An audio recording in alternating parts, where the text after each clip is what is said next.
Hey folks, welcome to another Broken Meeple review, and today it's Tapestry. There are tapestries. When this game got announced, my god, you could not believe the hype that was going around for this. People barely knew anything about it, and suddenly it was screaming its name from the rooftops like, "Where's Tapestry? Have you got Tapestry? I have Tapestry in my pocket. You want to play?" It was so overhyped like crazy. We're talking more than things like Scythe and that in the past. And to be fair, Stonemaier Games does have a pretty good track record with their games. They're not all perfect, I must admit. You know, there are some that I'm not as big of a fan of, but there are some that are in my collection and one or two that have been in my top 10 for a long time. So they're very much a mixed bag with me. But when this got announced, it's like, oh, it's a 2-hour civilization game by Stonemaier, and everyone just went nuts. So naturally, I had to jump on this bandwagon. Now, review copies is not something I tend to see very much from Stonemaier, so this one was one that I went out and bought myself, because it's like, I gotta try this. I need to find out exactly whether the hype train is justified here, like I do all the time, and see if it was worth the money and also worth the time. It's got some interesting feedback from people, I must admit, but like I say, we're gonna see what my thoughts are. So Tapestry itself, 2-hour civilization game, although to be more accurate, it's more of a tableau builder in a sense. It's kind of got a mix of everything, lots of little mechanics. The idea is that you play through effectively 4 rounds of the game where you're leveling up these 4 different tracks, each one representing a type of development for your civilization, so military, science, technology, and exploration. Now I say rounds, but that's kind of in if quotes, because the whole concept of a round is kind of fluid here.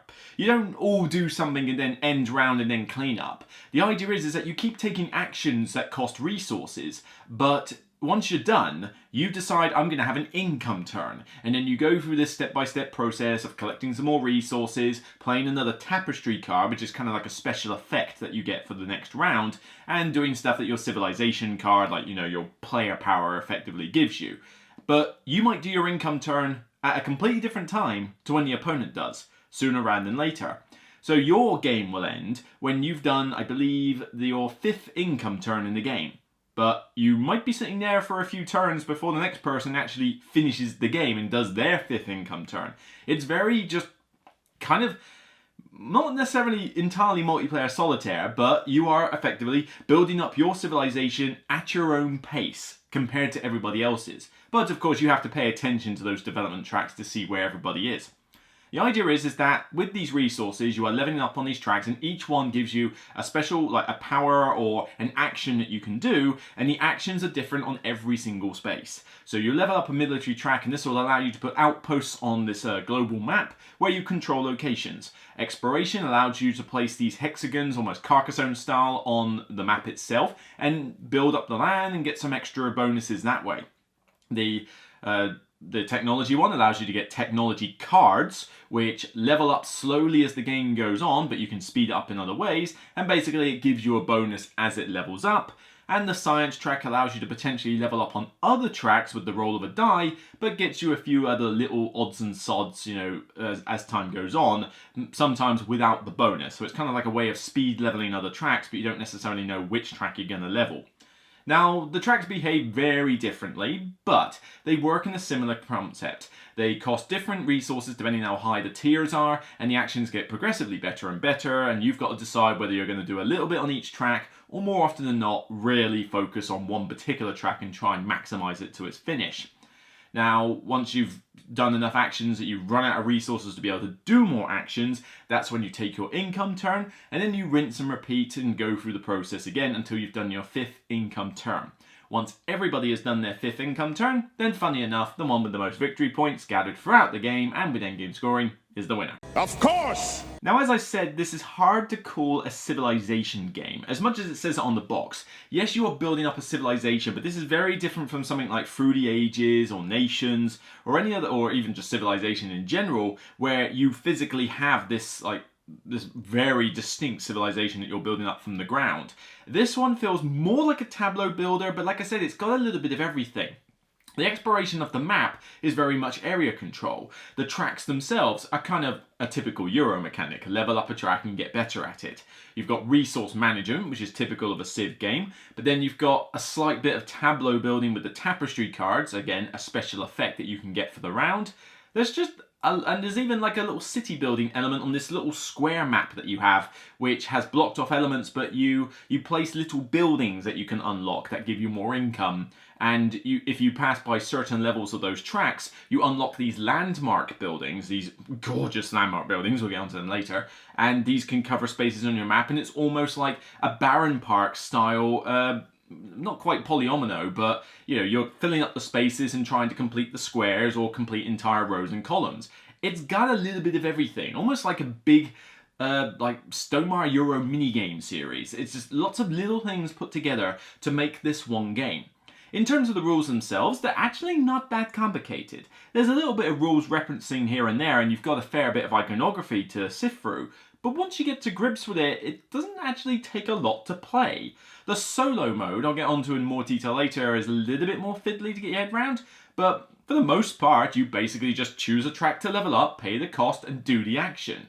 And the iconography is rinse repeat on a lot of things. There's a very good reference guide to tell you what everything does. Your first game might go on a little bit longer as a result, but for the most part, I found that during my first game, I'd kind of picked it up pretty quickly in terms of, oh yeah, so I do this and this, and now I do that, and now my income turned, right, and then do this. Obviously I wasn't necessarily playing to the most optimal strategy, but I certainly got to grips with the game pretty fast.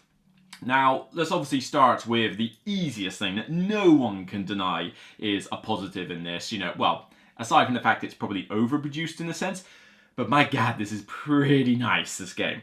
The map is probably the weak element. The board itself can look a little bit bland in a sense. The map tiles are not overly detailed in their terrain, so it almost looks like a very kind of like old PC game style looking map. It doesn't look overly good on the table, but the bit that is not underproduced is all the cards, the boards, and those buildings. Pretty much every card and civilization card and like Tapestry card is linen finished, and oh, it feels nice in the hand. It feels nice to hold it.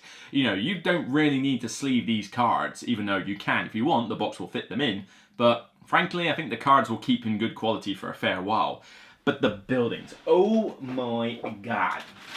I mean, firstly, you've got a lot in this box. This is just one player's worth of pieces, and you've got these like, sort of like, almost like plasticky rubber style buildings that have been molded into different shapes with lots of other wooden pieces as well. You have got the tiles, you have got these giant like civilization cards with the special effects, and there's a lot of them in this box. But oh, I've got to get those buildings out. I have got to get those buildings out.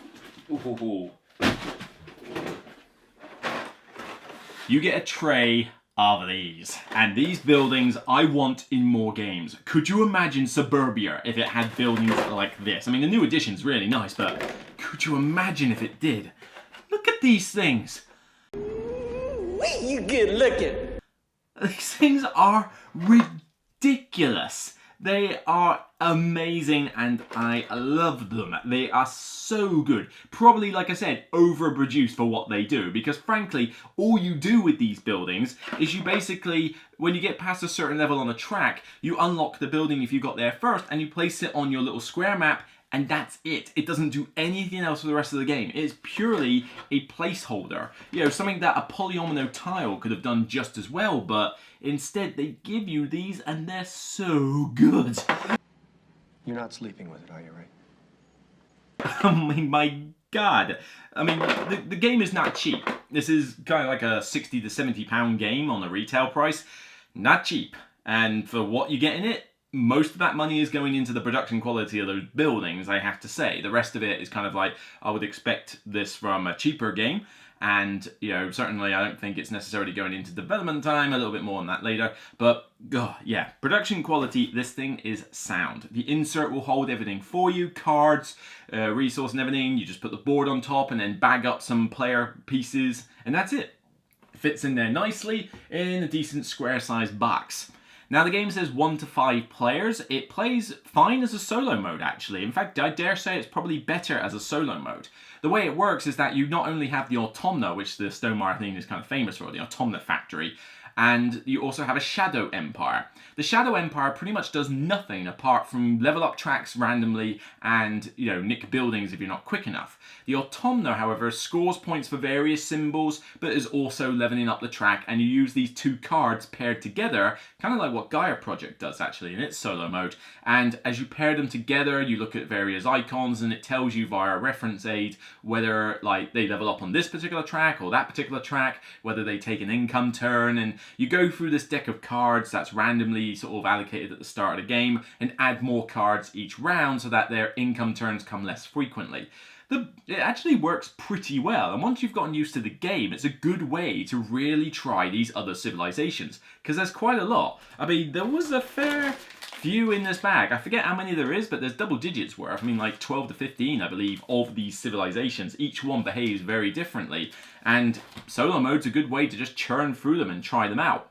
Of course, that's a hit and miss affair as well. The game says 90 to 120 minutes. That is accurate if you are playing, I say, a 2-player, solo, possibly a 3-player if you know what you're doing. 4-player, this is going longer than 2 hours, unless you really, really know what you're doing and play quickly. You're easily looking more at 2.5 hours with a 4-player game. And it is quite a long affair, in general. I mean, most Civilization games struggle when they get to lower time lengths because the quicker the Civilization game, the more abstracted it has to be.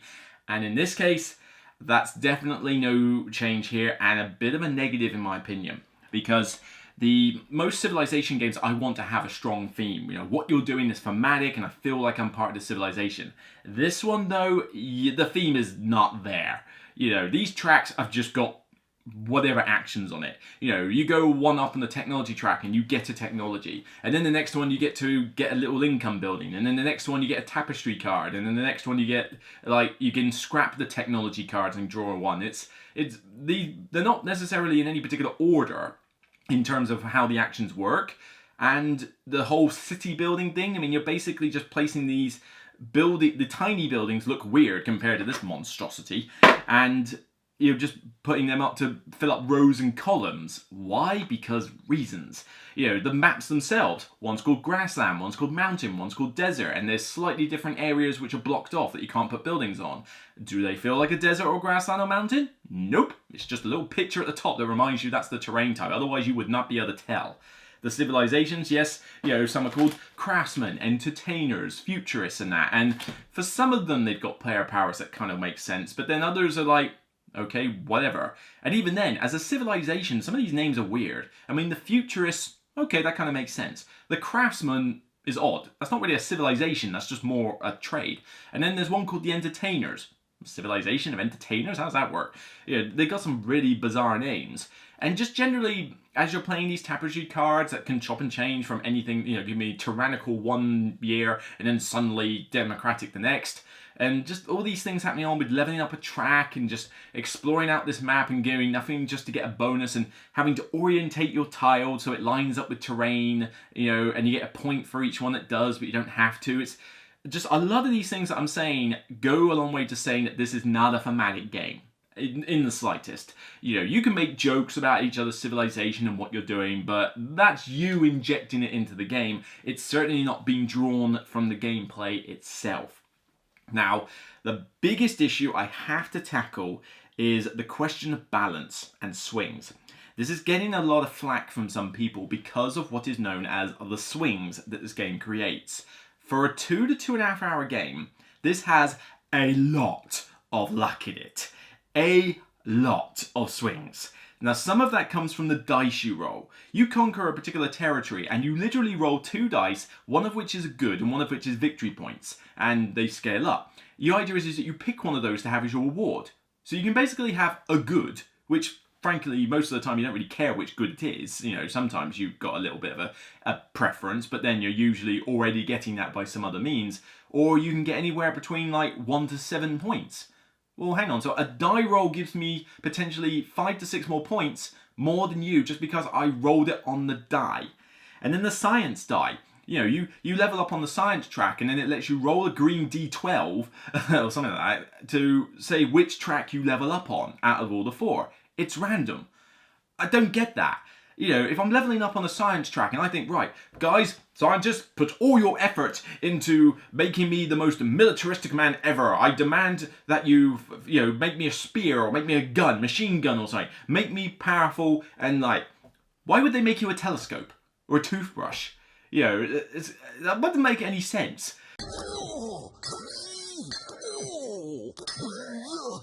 Well, that was pointless. You know, we were working on this machine gun for you, sir, but look at this pushchair we've made. Look, you can carry a baby in it and everything. It's like, dude, I told you to make me a gun. How did you make that? Thematically, it doesn't make sense, but also random again. You know, you could level up on that science track thinking, oh, I'm going to boost up on this particular track. You roll the die, and you get like a track that you've barely paid attention to. Whereas somebody else does the exact same thing and gets exactly what they want. Huge swings. The point scoring at the end is all over the shop. I mean, somebody could be on 90 points, somebody could be on 180, somebody might get 300 points. It is ridiculous how far apart these scores are. Close finishes, 99% of the time, do not happen in this game. You will usually be able to call the winner a good halfway through, maybe 3/4, you know, because you'll level up at different times. You know, somebody does their income turn before you and it's like, oh my god, they're miles ahead of me on points. Oh yeah, wait, I've got to do an income turn yet, then I'll go past him. But when somebody gets to the end and they reach a certain point, you just know that the next person who does their income turn is easily going to get more points than them. But the die rolls are a smaller aspect. You know, you can mitigate some of them, or they're not as painful as they could be, although I think that science dies a bit. The cards, though, and the civilizations. There is a reason Stonemaier has recently put out an errata for the civilizations as balance tweaks. They're not balanced. I'm sorry. I don't care if you have played this game 20 times already and claim you have got the strategies down. The civilizations and Tapestry Cards are not balanced. End of discussion. No, you can't. Don't even try. You know, there are some civilizations in there that get you all these cool bonuses and points every turn for literally just doing what you should be doing anyway. And you know, I mean, the craftsman. I was looking at this one here. You know, you get to put a building on here instead of that map. Well, putting them on your map is rarely good for points anyway, unless you absolutely focus on it. And even then, you need to be a particular civilization to get the most out of it. So you can put them on here instead, and every time you do, you get some cool bonus and potentially lots of points. Well, all right, that's pretty cool. What do the entertainers do? Well, each round, they get to move on some weird track and get a one-time bonus. And the bonuses don't really link to each other because if you decide to do something that's technology related, you can't do it twice in a row. So hang on a minute. I get a tiny little bonus every round, whereas you, the futurists, get to start on the second tier of every track to begin the game with. I award you no points, and may God have mercy on your soul. What? Oh my god. And that's just one example, but yeah. The civilizations are just all over the shop. Hence, they have had to release errata to balance some of them out, and I don't think they've managed to do it. They released it and they tweaked some of the more powerful ones, but then the weaker ones didn't get a change. The entertainers are still as rubbish as they are. If you won as the entertainers, then I would like to know what drug you gave your opponents so that they just did not play optimally enough to beat you. Because they're that bad a civilization. I am sorry, they're just horrendous. They have not won a single game that I have tried with them. Whether I've played them, someone else has played them, or I've soloed them. They just do not win games.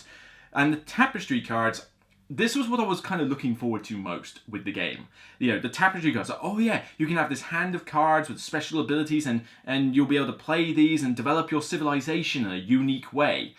Unfortunately, it's not what I thought it was going to be.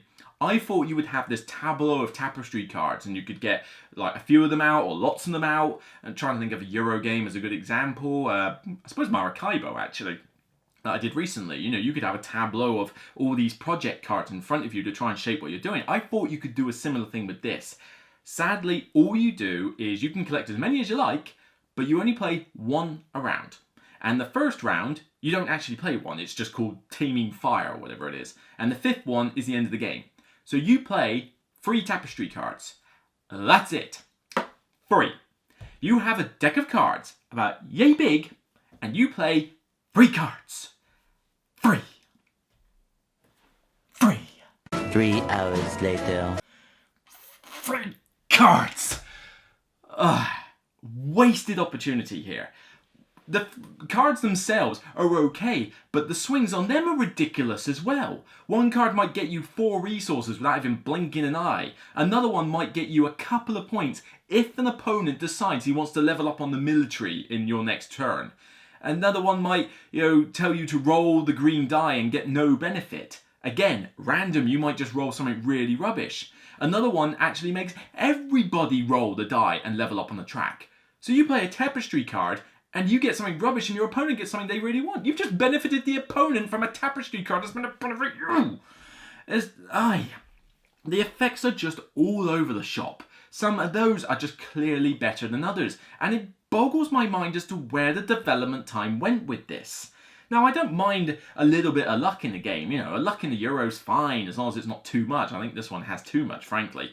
But the balance on these cards is just crazy. I can't understand where this is coming from.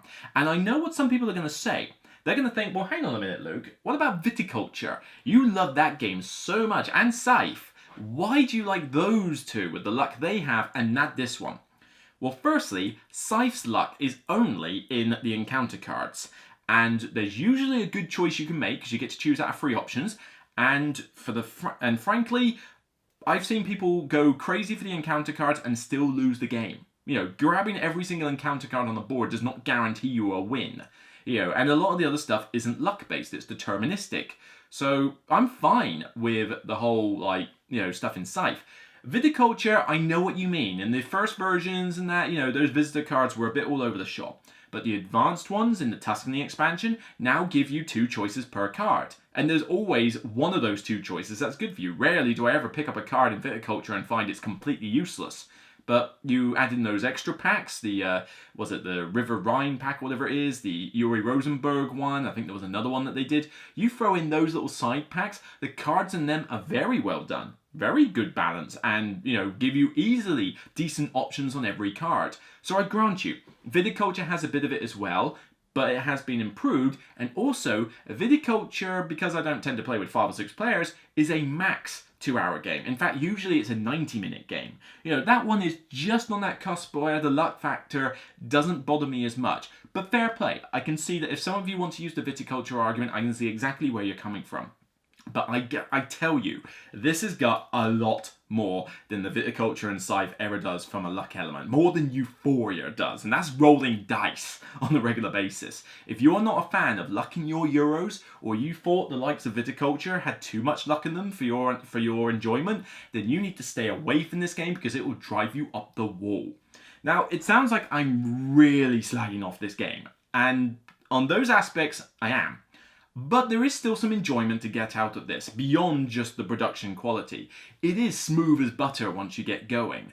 And it is quite cool to try out these different paths. Am I going to do science? Am I going to do military? Am I going to do exploration? Am I going to do technology? The technology cards, again, not particularly thematic. There's a lot of them, but they are just very basic. Get a VP, get a resource, maybe get a building. And the fact you can build them at kind of different times is sort of weird. I mean, somebody can invent the toothbrush and then all of a sudden invent time travel. Hey? That was a bit of a step.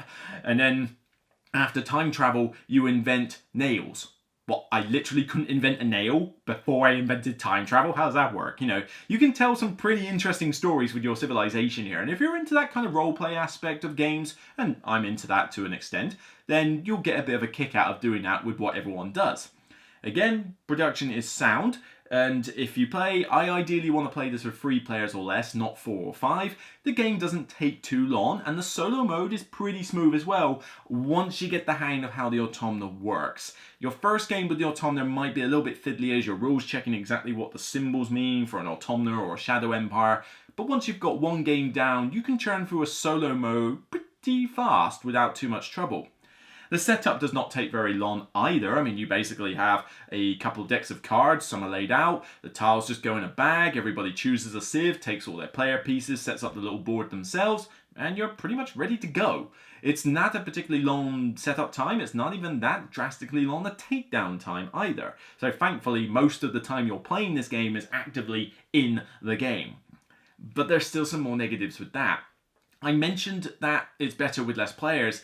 a lot of that is because this is a fairly multiplayer solitaire game. Now, you can't directly screw each other over, at least very rarely. I mean, you might be able to topple over one tower every now and again, or you might beat someone to the tier of a track. So it's not 100% multiplayer solitaire. You do have a little bit of tension with other players, and you do have to keep an eye, like, okay, I'm going to go get this landmark on technology. Hang on, you're leveling up a bit quick there. I better beat you to it. You know, there are aspects like that.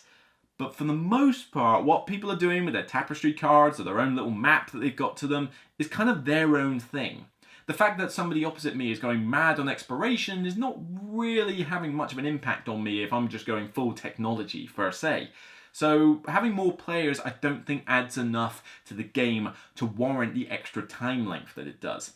And there certainly can be a bit of downtime in this, because your turn might literally just be level up, pay 2 resources, and I'll plonk this little building down, done, your turn. And then the next player takes an income turn, a 4 to 5 step process. Okay, yes, get your civilization bonus, now get your income, now score your yellow buildings, now score your map, how many rows and columns have you done? Okay, now play a tapestry card, what does it do? You know, and going through that whole process. And then the player after them also takes an income turn. And you start wanting to flip the table. It gets to that point. And with income turns going off at different times, you could be sat there waiting a fair while in a 4-player game, and in a 5-player game, it is almost unbearable to sit for the amount of downtime it has. I mean, I will outright refuse to play this 5-player ever again.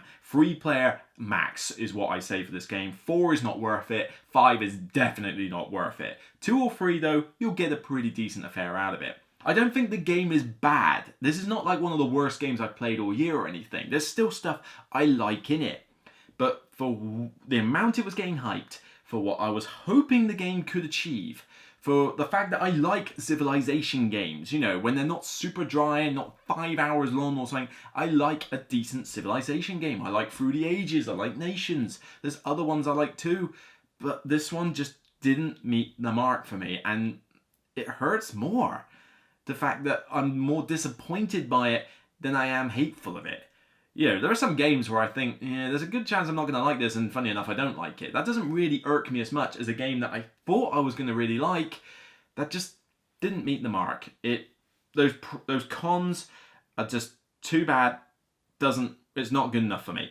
So, you know, I still think that some people are going to get a kick out of this, though, and some people have. You know, some people are playing this constantly, over and over again, and they're enjoying it. It really comes down to what is your personal opinion on those the luck and the swings and the imbalance on some of these cards and that. Will that bother you?